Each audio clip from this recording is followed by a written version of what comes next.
주요 방송사나 언론사의 지분 관계 같은 걸 들여다보면요, 재벌급 대기업은 아니지만 대기업을 향한 야심을 지닌 기업들이 아주 다수 참여하고 있다는 사실을 발견하실 수 있습니다. 보도 기능을 가진 방송의 경우에는 대기업이 가질 수 있는 지분이 애초에 제한이 있기 때문에 오히려 어정쩡한 규모를 가진 기업들이 어부지리로 얻기도 하죠.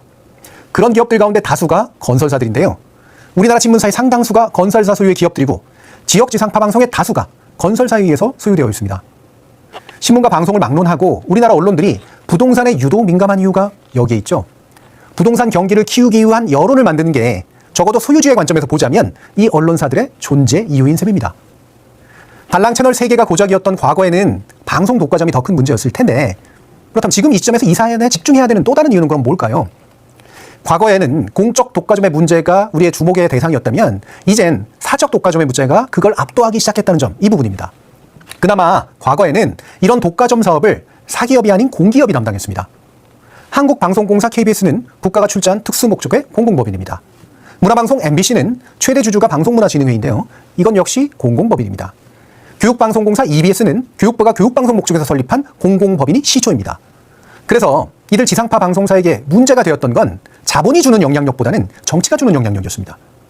이런 구조를 처음으로 좀 바꾼 게 서울방송 SBS와 지역지상파의 방송사들이었죠. 그나마 당시 법을 만들 때 대기업의 영향력을 막겠다고 지분 제한을 해놨더니 건설사들이 대거 방송 영역으로 진출하게 됐던 첫 창구였다고 하겠습니다.